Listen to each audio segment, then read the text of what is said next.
this week.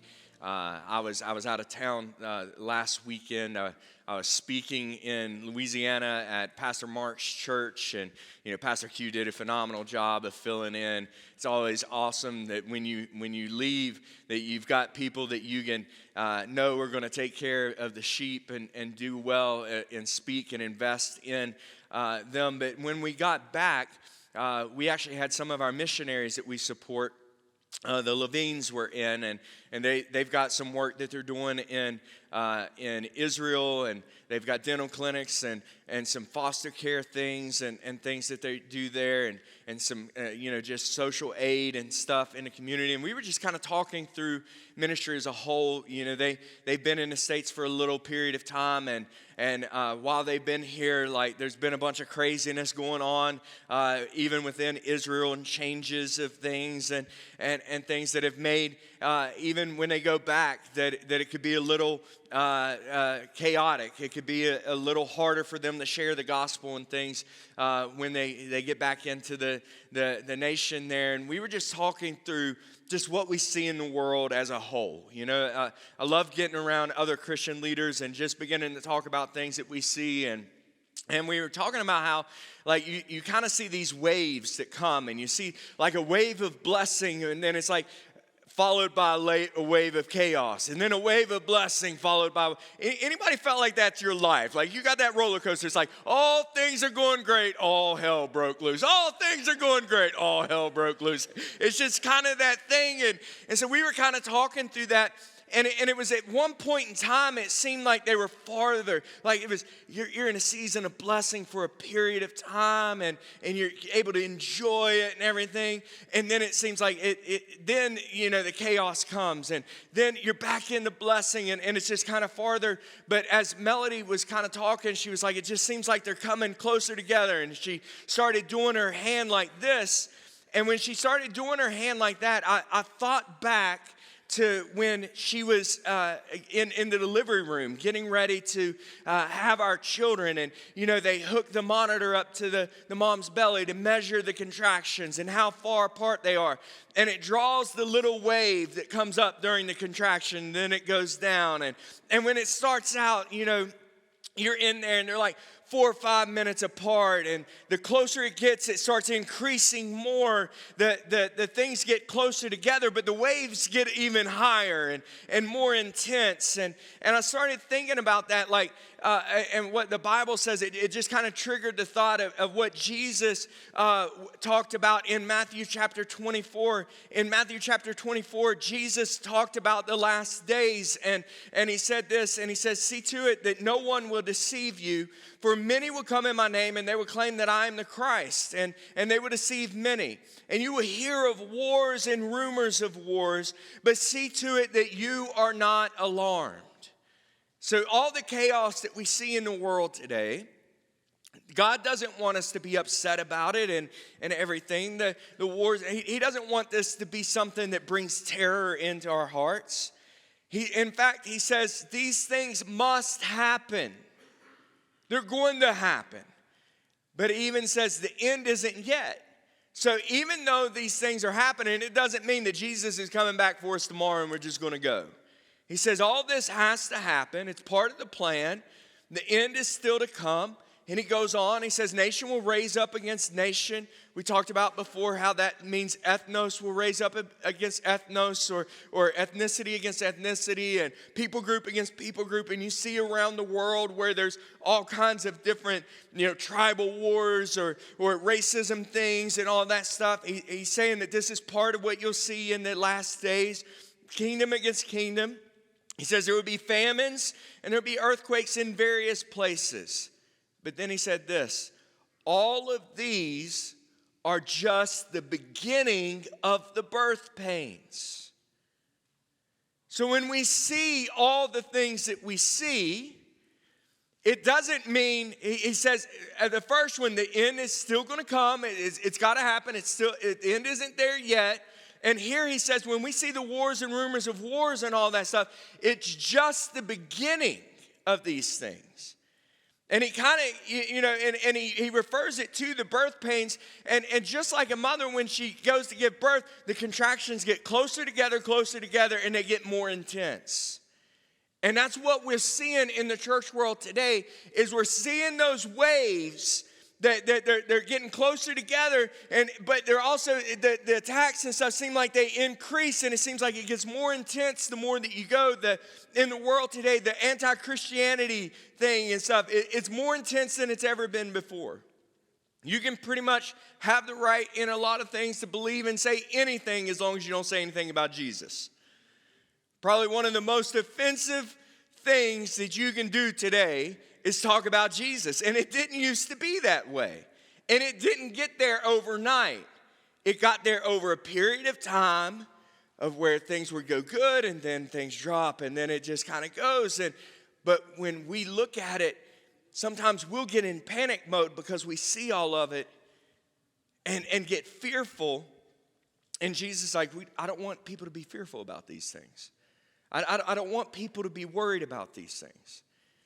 And when you think about it in relation to pregnancy, if a mom is getting ready to give birth, the closer they get to that time, the discomfort there's more discomfort.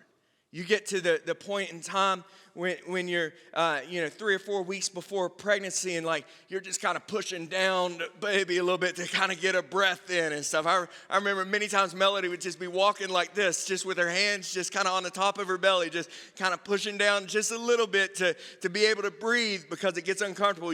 It's harder to get comfortable to sleep and all those things and everything. And then as it goes on and you start actually hitting labor, then the closer you get to the point of the birth, the more painful things get. But it's that baby that allows you to endure the pain. It's the promise of, I get to hold a little mini-me. I get to hold this blessing from God. And it's the same way in our life and in our walk with today. The pain that we go through precedes the promise that God is getting ready to bring. That when he does this, so if you look at this in the thing of end times, the intensity and the pain of the persecution and things like that are leading to the promise of the return of Jesus. But in the same way, in our lives, sometimes some of the most painful things that we go through are actually leading us into the next phase of promise that God is getting ready to bring us into. And we don't need to withdraw from the pain. We need to realize that the pain is the sign that new birth is getting ready to take place. The most painful time for a mother is right at that point when they're getting ready to push and getting ready to deliver. The pain gets the most intense right at the time when the head is crowned and the shoulders are getting ready to come through. But the very next thing that you hear is the cry of the promise that you've been waiting for. And there's so many people that I feel like the level of intensity and pain that you're going through, that God is saying, it's right on the other side. The promise is waiting. Jesus is letting us know that in our lives there's going to be all these things happen, because he doesn't want us to be caught by surprise in this. Like in the world thing, he doesn't want us to be caught by surprise and afraid of the unknown and the future and everything. He wants us to realize that there are going to be some things and times and seasons where there's pain in our life.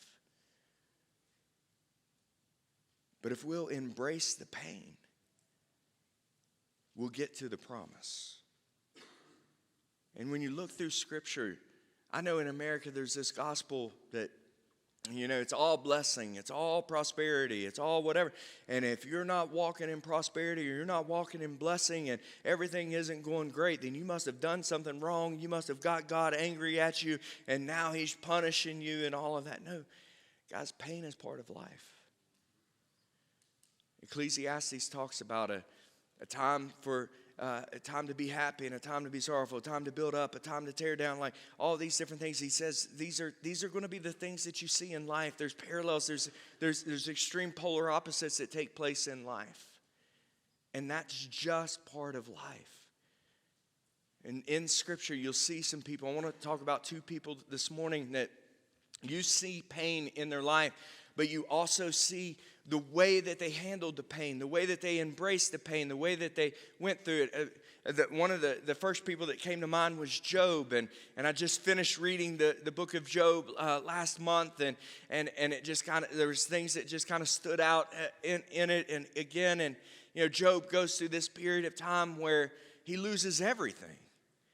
He finds out that his animals have been stolen, that his children have died in a tragedy, and all these things. Like, he loses all of his possessions that he has. But in Job chapter 1, you see Job's response to this. And in verse 20, it says, Job arose when he heard all of these things, and he shaved his head, and he fell to the ground, and he worshiped. He worshiped. Sometimes one of the last things we feel like doing when things are going wrong in our life is worshiping God. But here, this was Job's first response. He went through the morning. It says, he shaved his head. He tore his robe. He didn't deny the pain and the anguish that he was in. But he fell on his knees and he worshiped. And he said, naked I came from my mother's womb, and naked I will return. The Lord gave, and the Lord can take away. But blessed be the name of the Lord. Talk about perspective. I think sometimes one of the biggest things that we need to get when we're in the middle of a time of pain is we need to get perspective. He had the perspective of, I came into this world with nothing. So anything that I've had for any period of time, thank God for the time that He gave that to me. I know where it came from. It only came from God. And so I'm not going to be focused on the fact that I don't have it anymore in my life. I'm going to be grateful and worship God for the opportunity that I had to even have it in my life. Because, guys, there's some people who don't have those periods of blessing like we see in our life. There's people all around the world who don't have the blessing of being able to live in a nation where they can come together and worship God openly. They don't have the blessing of being able to serve in the community. They don't have the blessing of being able to speak about their faith and everything, because if they did that, they could be imprisoned or murdered or tortured or any of those things. But, guys, we're blessed. And we need to realize that God's given us these blessings not for us to just hold on to, but we need to realize that God has given us these blessings, that in the time of blessing that we can be a blessing to as many people that we come in contact with. But then in the times of pain, realize that we were blessed for having the blessing in the beginning. And take the time to begin to worship God. I can't imagine the pain of losing a small child when you had them. I know when Melody, it was before Elias, Melody was pregnant, and we lost a baby in the second trimester, and you think you're out of that zone where it's kind of a danger thing, and you get in the second trimester, so you start kind of planning more about things. And I remember even just the despair and everything, and just that pain and like anger and just different things of emotions that came up just from that, because you're so excited about having the baby and everything. And we had some friends in Louisiana, though, and they actually had their baby, and they had their baby for 8 months, and I think she was about 8 months old, a beautiful little baby girl. And one day the mom put the baby into the bed and for a nap, and went on and she did her normal kind of morning things and stuff, while she was taking care, while the baby was sleeping. And it seemed like the baby was taking a little bit of a longer nap, and so she went in to check on her and found that her baby had died. And I remember, like, the reaction that they had. Like, I don't know that I could have this reaction, because they very much had like a Job-like reaction. When people started showing up and checking on them and stuff, they were like, we just got to get to church. Can we be in? We just got to be in God. Can we get somebody there to help lead worship? We just got to be in God's house, and we just got to worship. The church got worship leader there, and just had a little worship service there. And they released that baby. I can't imagine the pain that they had to go through of holding that baby, getting to know their personality and all of those things. And then it seemed like it's taken away. But yet their response was, I just got to get in God's house. I just got to worship Him. So many of us, we get angry at God for far more. And we withdraw from God, or for far less. And we withdraw from God for far less. And I believe we need to look at it and get perspective. Listen, worship is one of the greatest things you can do to gain perspective. Because worship takes your focus off your current situation and puts your focus on how big God is. When you can begin to see how big your God is, it can begin to bring some faith and some trust in. And back to Job. Job's body begins to be afflicted, and he's in all this pain and turmoil with sores and boils and all of this. And he's already lost everything, and now he's lost his health. And his wife is there with him, and his wife looks at him in verse 9 and says, are you still trying to maintain your integrity? Like, curse God and just die. Like, get rid. This God obviously hasn't done anything for us. He's taken our kids. He's taken our wealth. He's taken our blessing. God's cruel. He's unfair. Just curse Him and just go on with life. Pull away. Listen, we will always have people in our ear who will come and tell us those type of things. Why? Because it's easier to stay in that place. It's easier to get angry and to blame God and to shift all that focus toward Him and all of that, versus saying that, God, I don't understand this and I don't like this. But God, I trust You. And no matter what situation I'm going through right now, You are a God who is big enough to turn all things to the good of those who love the Lord and according to His purpose. That You are big enough. God, I trust that You love me.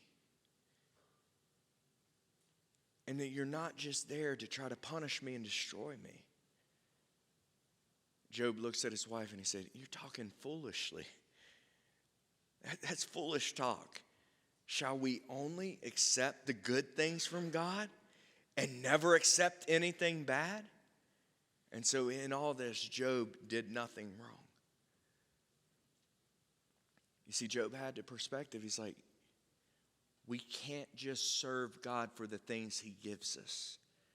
And then when things don't work out the way that we want, reject Him. We need to be determined that He is going to be God of my life, not just in the good times, but in the bad times as well. That we're going to embrace Him in the bad times. We're going to trust Him in the bad times. It shows just a trust in who God is and in the character of God and what He wanted to do in His life. We need to make sure that we're not people who just serve God when everything's great, or when we agree with everything, or when we understand everything. But in the middle of our pain, That we trust God and love God enough that we know that God has purpose for every pain that we go through in our life. That if God bottles every tear, that he's not oblivious to the pain that we have in our life. He's there catching your tears. That's how close God is in the moments of pain. The Bible tells us in Psalms 34 that God is near to the brokenhearted. In the times of pain are the times when you can be nearer to God than you've ever been before if you're looking for him. But so many of us, we don't look for him in the pain. We just focus on the pain. Or we allow others to convince us that the pain is God's fault. That the pain is just punishment. But can I tell you something, guys? Sometimes the pain is just pain. We live in a fallen world. God didn't create the world to be a world full of pain. God created the world to be perfection. There was no pain. There was no death. There was no fighting. There were no wars in the garden. You know how all that stuff came? Us. God didn't bring all that into the world. We did. So why are we going to blame him for what we did?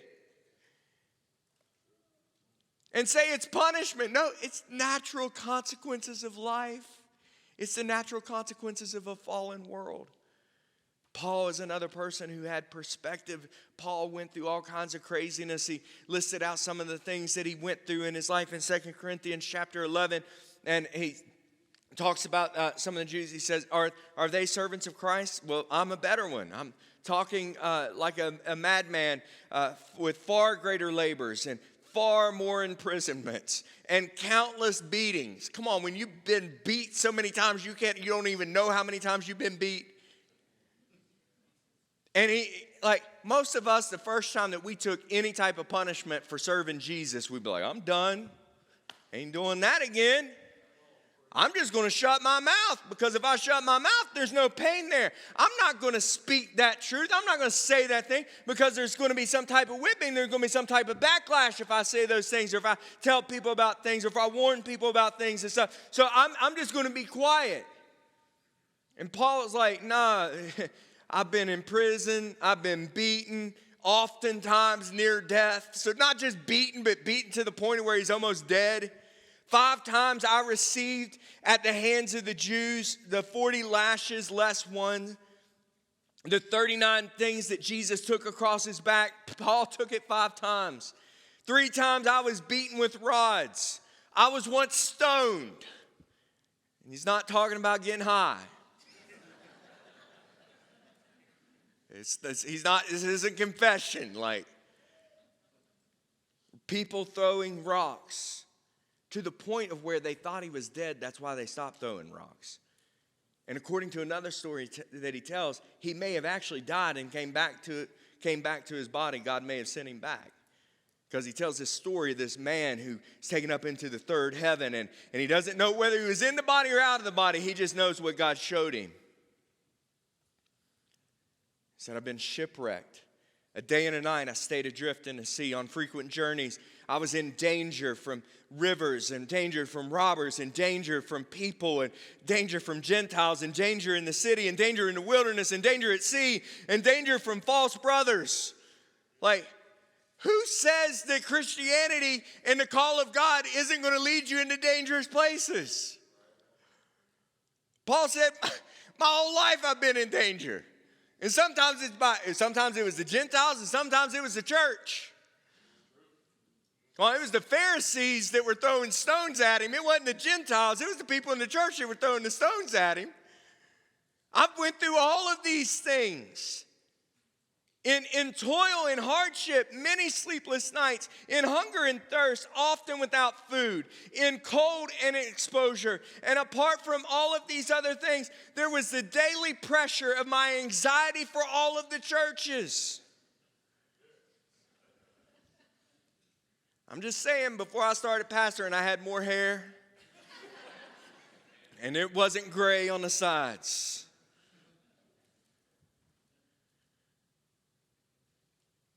I felt the anxiety. I know the pain. And I'm only pastoring one church. Paul was pastoring multiple churches around. I can't imagine that pressure of seeing. That's why he's writing the letters of Corinthians. He sees the chaos that's going on in the Corinth church. So he's heartbroken. He's writing the letters hoping that people will turn and change. He's writing letters to encourage people to not be distracted by things, to not give up. He's writing letters to the church in Thessalonica. No, Jesus hasn't came back yet. Don't worry about those things. Keep your eyes on the target, on what we're doing. Like, he's constantly seeing chaos and things that he can't change. Things that he wishes he could change. Things that he wished that he could do differently. And the stress and the pressure, and yet he just continues to do what he does. And earlier in this letter, after all of those things that he just listed, earlier in this letter, let me listen to the way he describes what he's gone through. In 2 Corinthians 4, verse 17, he says, "This is light and momentary affliction."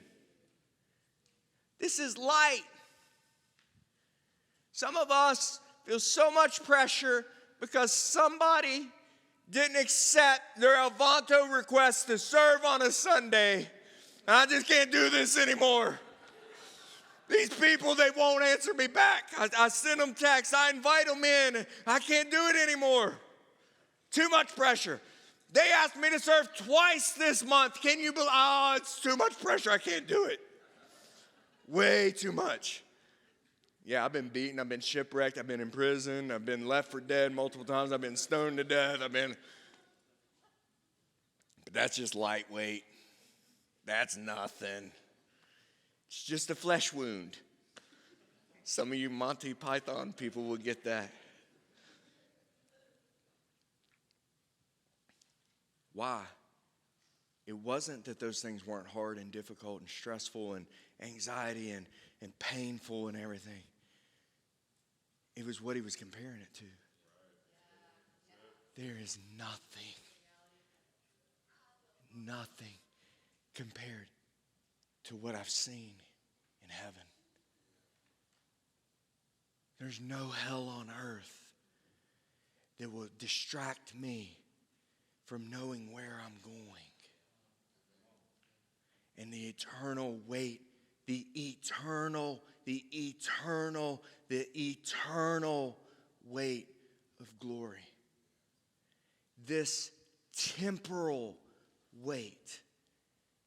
Like Paul was like, at times he's like, I don't know if it'd be better for me to die or stay.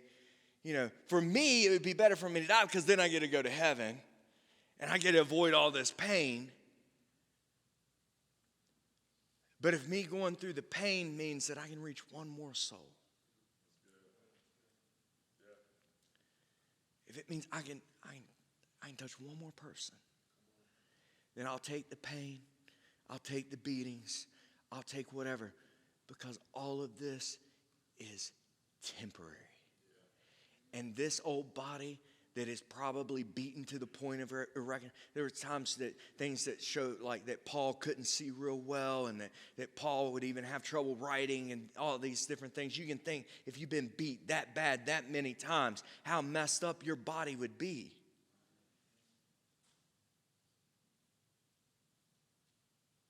But he knew that body was temporary.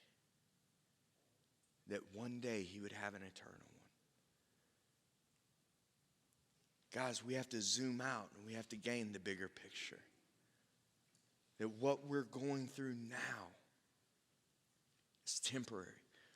The pain that we're pressing in now, the inconveniences that we're going through now, the anxieties that we're going through now, the weights that we're carrying now are nothing compared to what we're getting ready to receive if we just hold on. But not only for us of what we're going to receive, but there needs to be a level of selflessness for us that I am willing to take a hit for someone else to receive the same eternal promise and stuff that I'm waiting for and that I'm looking toward.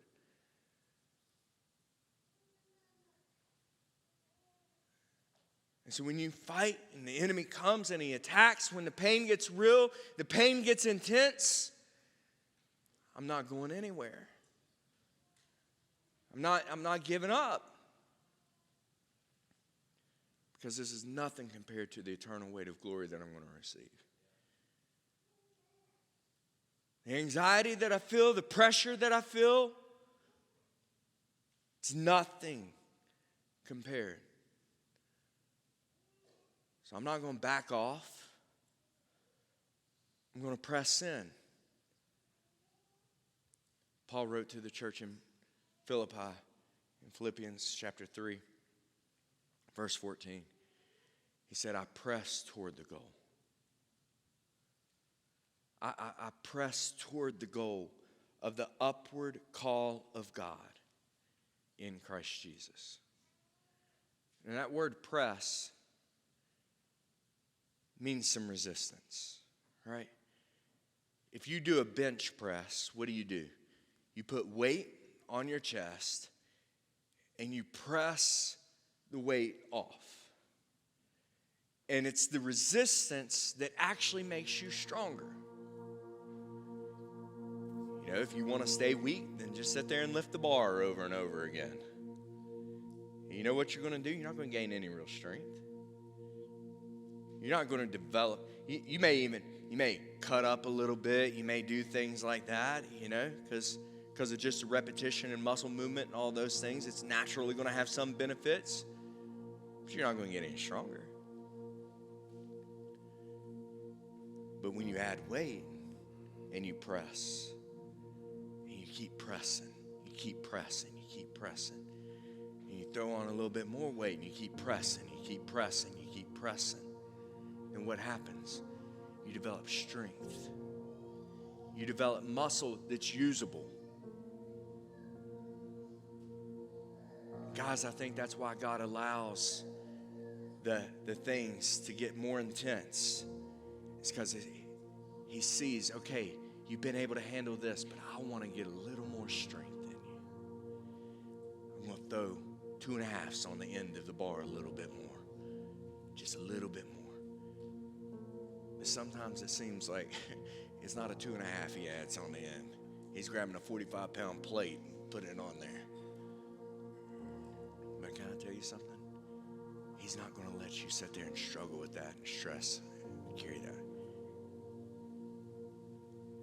If he puts the weight on you, it's because he knows you can lift it. He knows what's in you. The next wave of attack, the next wave is God's thing, is God's affirmation of saying, okay, you're ready for it now. Because I don't want to leave you where you are. I want to develop more muscle. I want to develop more things inside of you. There's things I want to do, and we can back off and be like, no, too heavy, can't, I'm out. We can get ready, and we'll press. That word press in the Greek is dioko, and dioko means this. It means to pursue with all haste, to aggressively chase after like a hunter pursues a catch, or to earnestly desire. He's not saying the call of God is something that I kind of want in my life. It'd be nice to fulfill the call of God in my life. Guys, honestly, that's how we live our life so many times. It's like, yeah, I'm called. I had somebody tell me one time that I was called, so yep. But what are you doing to get there? Are you pressing? Are you doing things to grow? Are you taking opportunities, things that will allow pressure, or are you just content to say that you're called? Paul said, no, I'm earnestly pursuing this thing. I am aggressively pursuing the call of God on my life. Guys, when we are pressed, we need to continue to press. When we feel the weight come, it's not lay there and let it just weigh on us to the point or suffocate us. You know, you get caught. I remember when I was in high school, I took a weightlifting class and you know, senior year, so you just take whatever you can to, you know, get a credit there. And so I took all my easiest stuff that I could possibly find there, and I'm in weightlifting, and I'm 140 pounds, a little scrawny guy, and I get in there and I watch all these other people kind of gain their weight a little bit quicker and everything, but I started building and everything, and I remember one day I was going for 195. Now I know, like Josh and some of these guys, they just kind of curl 195, but you know, for me that was going to be a thing. That's way more, 50 pounds more than my weight and everything. And I remember getting it, and I was pressing it, and I felt it, and I got it up to about 3/4, and I kind of got locked in, and I was getting ready to just kind of do that, just to kind of push that. And when I did, my wrist snapped out of place, and that weight came down on my chest, and I felt my lungs completely deflate, and then the weight bounced. And and my spotter caught it after. He didn't let it hit me twice. But I mean, I'm talking, I felt the wind go out, crack my collarbone, like it was painful in that moment.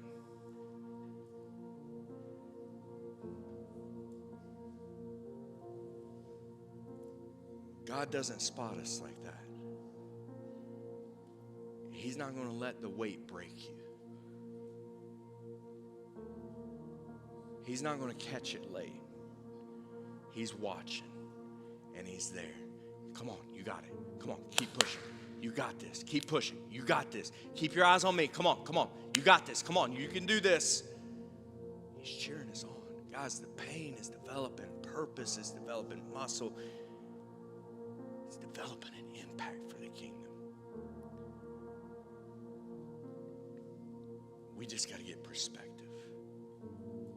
We can't be caught in the temporary. We've got to look at what the eternal is and allow God to develop what he needs to develop in us.